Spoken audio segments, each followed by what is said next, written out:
سجدہ کرنا جائز نہیں۔ اگر عبادت کی نیت سے اللہ کے علاوہ کسی کو سجدہ کیا جائے تو یہ کفر ہے۔ عبادت کی نیت سے اللہ کے علاوہ کسی کو سجدہ کرنے والا کافر ہو جاتا ہے۔ اور اگر تعظیم کے لیے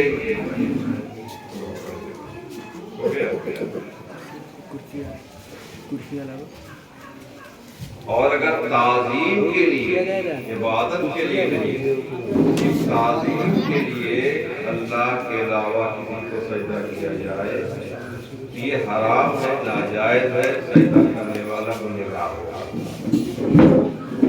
تو عبادت کے لیے سجدہ کرنا غیر خدا کو کفر ہے، اور تعظیم کا سجدہ غیر خدا کو حرام۔ لیکن دیکھیے حضرت آدم علیہ السلام کو فرشتوں نے سجدہ کیا، قرآن کریم قرآن کی بات صریح آیت سے ثابت۔ اور حضرت یوسف علیہ السلام کو بھی ان کے 11 بھائیوں اور ان کے ماں باپ نے سجدہ کیا، یہ بھی قرآن کریم جو حضرت آدم کو سجدہ ہوا سارے فرشتوں نے سجدہ کیا، اللہ نے سب کے بغیر حضرت یوسف علیہ السلام کو بھی سجدہ ہوا، ان کے 11 بھائیوں اور ماں باپ نے سجدہ کیا۔ تو اعلیٰ حضرت یہی فرماتے ہیں کہ نہ ہو آقا کو سجدہ، آدم و یوسف کو سجدہ ہو، آدم کو سجدہ ہو، یوسف کو سجدہ ہو، آقا کو سجدہ نہ ہو، مگر سد ذرائع کام ہے اپنی شریعت کا۔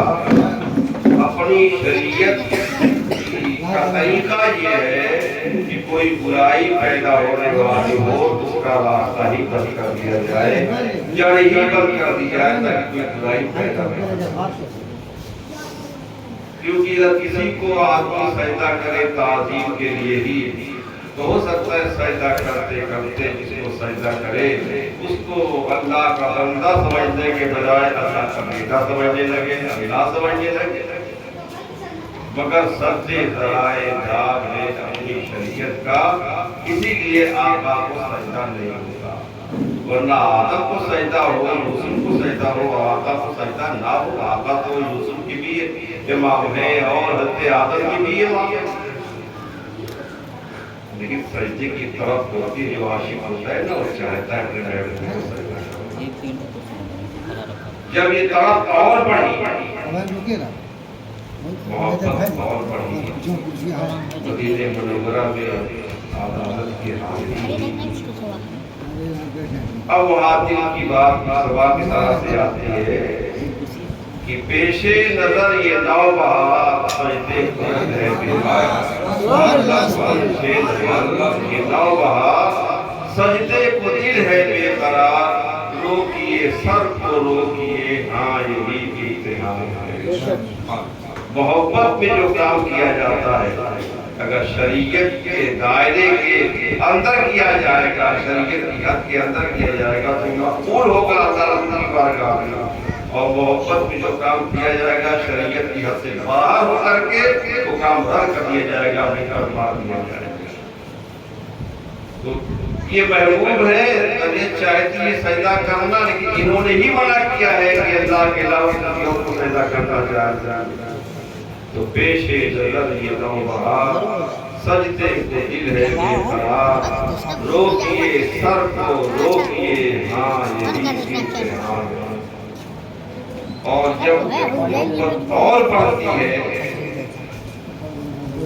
تو آپ یوں عرض کرتے ہیں کہ اے شوق دل یہ سجدہ گر ان کو روا نہیں ہے۔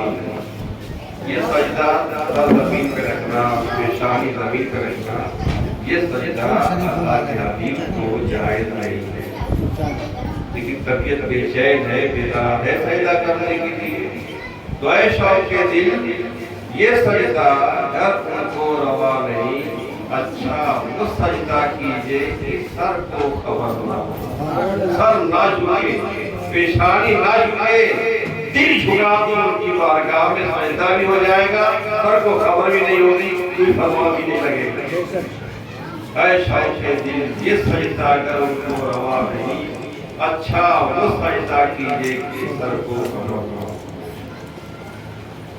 یہ محفل اثار ثواب، اس میں غوث اعظم شیخ عبدالقادر جیلانی رضی اللہ عنہ کی امید کا پولیس الفاظ ہوتا ہے، اور ان کے مبین میں بے باری گلدت سے علامہ مولانا محمد کوثر کاروانی صاحب کی بزرگی اثار ثواب ہوتا ہے، اور اس کے مبین ساری امت کو اثار ثواب ہوتا ہے۔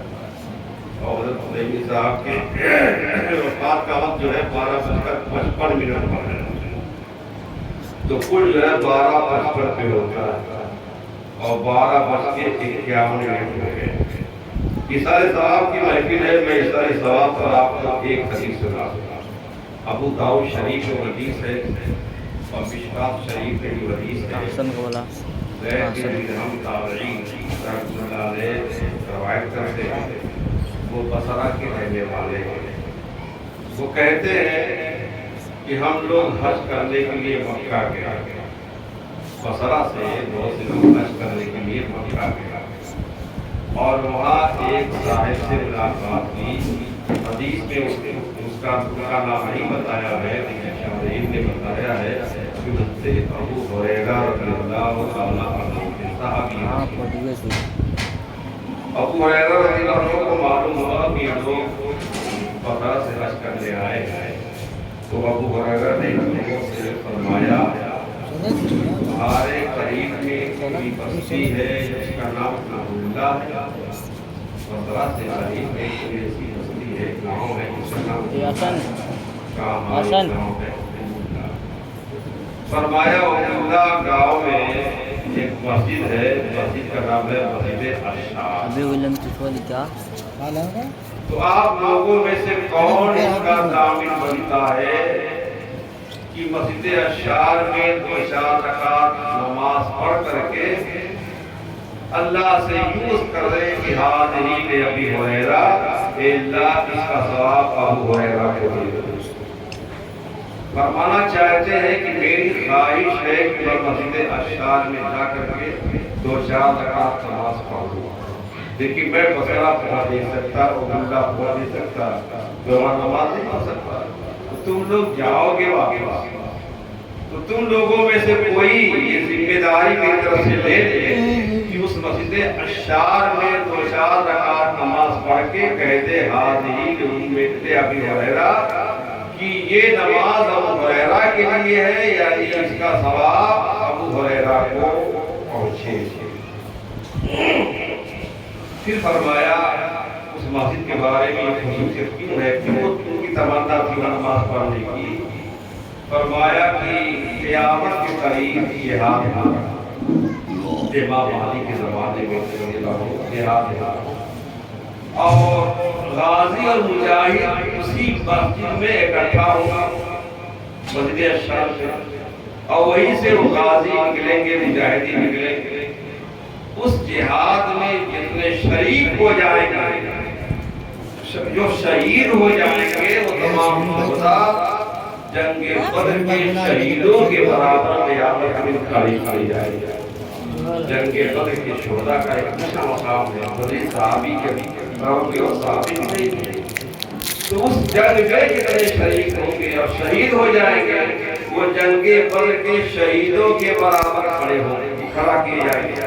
اب سوچئے قیامت کے قریب جنگ ہوگی، وہاں مجاہدین اس مسجد سے نکلیں گے، غازی اس مسجد سے نکلیں گے، اور وہ مسجد پہلے ہی سے مقدس ہو گئی، مبارک ہو گئی کہ ابو ہریرہ کی آرزو اور خواہش ہے کہ کاش میں اس مسجد میں نماز پڑھ سکتا، میں نہیں پڑھ پاؤں گا، تم لوگوں میں سے کوئی 2-4 رکعت نماز پڑھ کر کے اس کا ثواب مجھے دے دے۔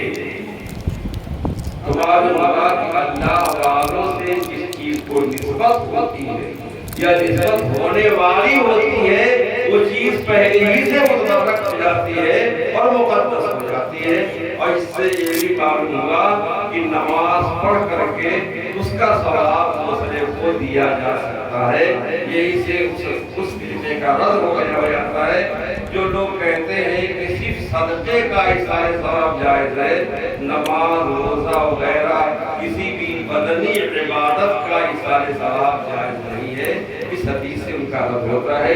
نماز پڑھنا خالص بدنی عبادت ہے اور نماز پڑھنے کا ثواب بھی دوسرے کو دیا جا سکتا ہے۔ یہ صحابی رسول کے عمل اور قول سے ثابت ہو رہا ہے، اور ہر صحابی اسی ادارے کے جس صحابی کی اصلاح کر دی جائے آدمی کو ہدایت مل جاتی ہے۔